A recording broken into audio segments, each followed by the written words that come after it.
Juízes, capítulo 13. E os filhos de Israel fizeram o mal diante dos olhos do Senhor, e o Senhor os entregou na mão dos filisteus por 40 anos.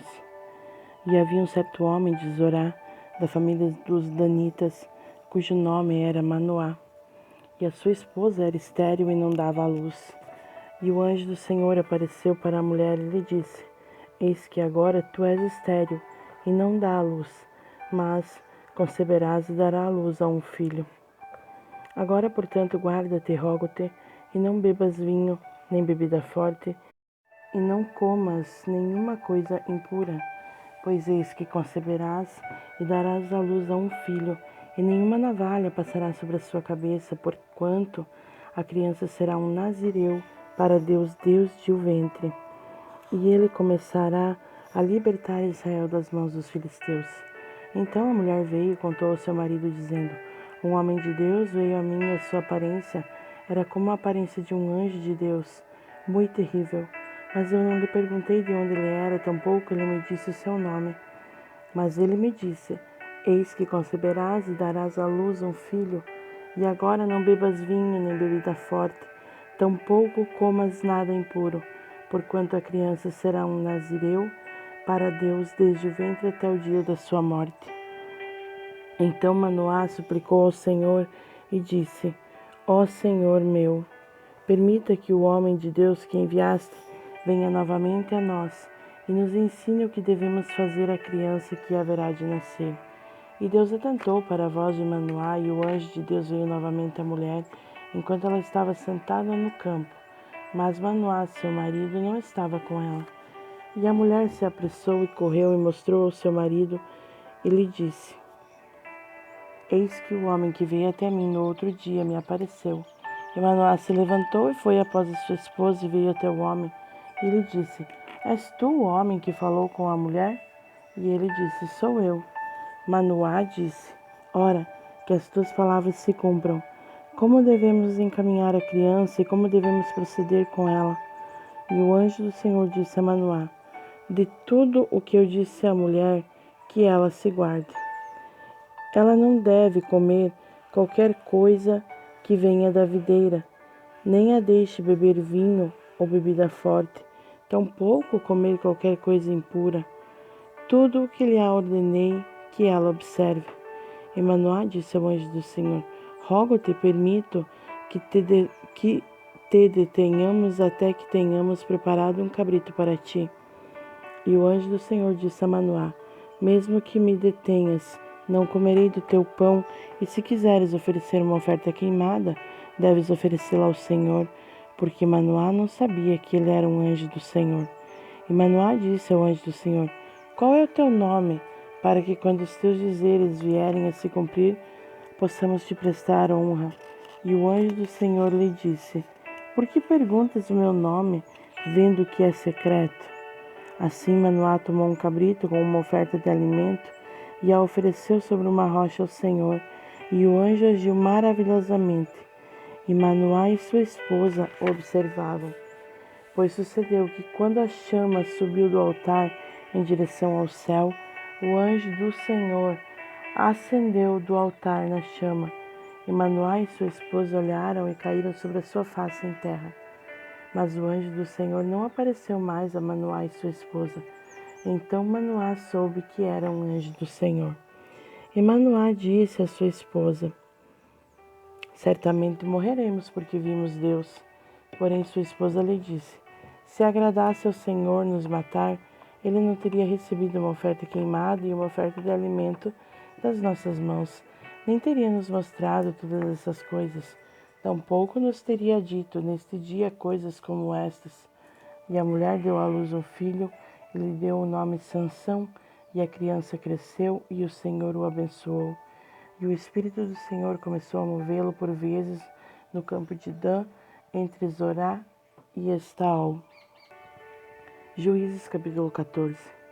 E Sansão desceu a Timna e viu em Timna uma mulher das filhas dos filisteus. E ele subiu e contou ao seu pai e à sua mãe e disse: Eu vi em Timna uma mulher das filhas dos filisteus. Agora, portanto, tragam-na para mim como esposa. Então o seu pai e a sua mãe lhe disseram: Não há nenhuma mulher entre as filhas dos teus irmãos, ou entre todo o meu povo, para que tu vás tomar uma esposa dentre os filisteus incircuncisos? E Sansão disse ao seu pai: Dá-me esta mulher, pois ela muito me agrada. Porém o seu pai e a sua mãe não sabiam que era do Senhor que ele procurasse ocasião contra os filisteus, pois naquele tempo os filisteus tinham domínio sobre Israel. Então Sansão desceu com seu pai e sua mãe para Tímna, e veio até os vinhedos de Tímna, e eis que um leão novo rugiu contra ele. E o Espírito do Senhor veio poderosamente sobre ele, e ele rasgou como teria rasgado um cabrito, e ele não tinha nada nas suas mãos, porém ele não contou ao seu pai nem à sua mãe o que tinha feito. E ele desceu e falou com a mulher, e ela agradou muito a Sansão. E depois de um tempo, ele retornou para levá-la, e ele virou para ver a carcaça do leão. E eis que havia um enxame de abelhas e mel na carcaça do leão. E ele tomou o mel em suas mãos e seguiu adiante comendo. E chegou até o seu pai e a sua mãe e lhes deu. E eles comeram, porém, ele não lhes contou que havia tirado o mel da carcaça do leão. Assim o seu pai desceu até a mulher, e Sansão fez ali uma festa, pois assim costumavam fazer os moços. E sucedeu que, quando eles ouviram, trouxeram 30 companheiros para estar com ele. E Sansão lhes disse: Quero agora propor um enigma a vós. Se me puderdes declará-lo dentro dos 7 dias da festa e solucioná-lo, então dar-vos-ei 30 lençóis e 30 mudas de vestes. Mas se vós não me puderes declará-lo, então vós me dareis 30 lençóis e 30 mudas de vestes. E eles lhe disseram: Propõe o teu enigma para que possamos ouvi-lo. E ele lhes disse: Do devorador saiu a carne, e do forte saiu a doçura. E eles não conseguiram resolver o enigma em 3 dias.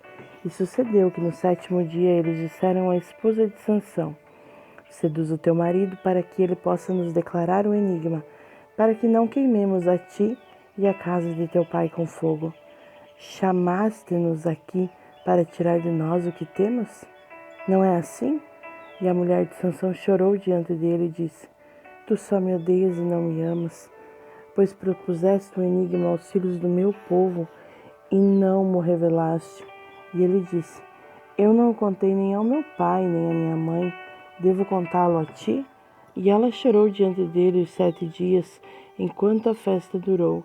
E sucedeu que no 7º dia ele lhe contou, porque ela o incomodava. E ela contou o enigma aos filhos do seu povo.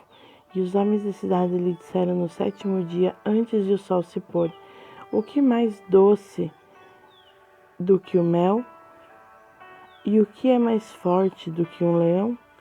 E ele lhes disse: Se não tivesses arado com a minha novilha, não teríeis descoberto o meu enigma. E o Espírito do Senhor veio sobre ele, e ele desceu a Asquelon, e matou 30 dos seus homens, e tomou o seu despojo, e deu mudas de vestes àqueles que expuseram o enigma. E a sua ira se acendeu, e ele subiu à casa do seu pai.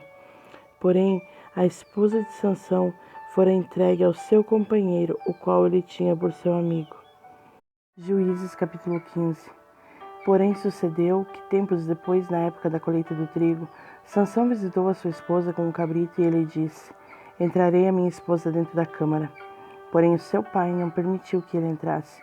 E o pai dela disse: Em verdade, eu pensei que tu a tinha odiado, por isso eu a dei ao teu companheiro. Não é mais bela do que ela, a sua irmã mais moça? Toma, rogo-te em lugar dela. E Sansão disse a respeito deles: Agora serei mais inculpável do que os filisteus, mesmo que lhes cause desagrado. E Sansão foi e capturou 300 raposas, e tomou tições, e virou-as cauda com cauda, e pôs um tição no meio das 2 caudas. E depois de haver acendido os tições, ele as deixou entrar no cereal crescido dos filisteus, e queimou tanto os feixes como também o cereal crescido, com os vinhedos e as oliveiras. Então os filisteus disseram: Quem fez isso? E eles responderam: Sansão, o genro do Timnita, porque ele havia tomado a sua esposa e a havia entregado ao seu companheiro. E os filisteus subiram e atearam fogo nela e em seu pai. E Sansão lhes disse: embora vós tenhais feito isto, contudo me vingarei de vós, e depois disso cessarei. E ele os feriu no quadril e na coxa com um massacre muito grande, e desceu e habitou no cume da rocha de Etã. Então os filisteus subiram e acamparam em Judá e se espalharam em Lei. E os homens de Judá disseram: por que subistes vós contra nós? E eles responderam: para amarrar Sansão subimos nós, para fazer com ele como ele fez conosco. Então 3.000 homens de Judá foram para o cume da rocha de Etã e disseram a Sansão: não sabes tu que os filisteus são governantes sobre nós? O que é isto que nos fizeste? E ele lhes disse: tal como eles fizeram comigo, também o fiz com eles. E eles lhe disseram: descemos para te amarrar, para que possamos te entregar na mão dos filisteus. E Sansão lhes disse: jurai-me que vós mesmos não caireis sobre mim. E eles lhe falaram, dizendo: não, porém te amarraremos firmemente e te entregaremos nas mãos deles, mas seguramente não te mataremos. E eles o amarraram com 2 cordas novas e fizeram-no subir desde a rocha. E quando ele chegou a Lei, os filisteus bradaram contra ele, e o Espírito do Senhor veio poderosamente sobre ele, e as cordas que estavam sobre os seus braços se tornaram como linho queimado ao fogo, e as suas ataduras se soltaram das suas mãos. E ele encontrou uma mandíbula nova de um jumento, e estendeu a sua mão e a tomou, e com ela matou 1.000 homens. E Sansão disse: com a mandíbula de um jumento, pilhas sobre pilhas, com a queixada de um jumento, eu matei 1.000 homens. E sucedeu que, quando ele terminou de falar, arremessou a mandíbula longe da sua mão e chamou aquele lugar Ramat-Lei. E ele estava extremamente sedento e clamou ao Senhor e disse: tu deste este grande livramento na mão do teu servo, e agora morrerei eu de sede e cairei na mão dos incircuncisos? Porém Deus abriu um lugar oco que estava na mandíbula, e dali jorrou água. E depois de beber, o seu espírito retornou, e ele reviveu. Por isso ele chamou aquele lugar em Acorré, que é Lei, até este dia. E ele julgou Israel nos últimos dias dos filisteus por 20 anos.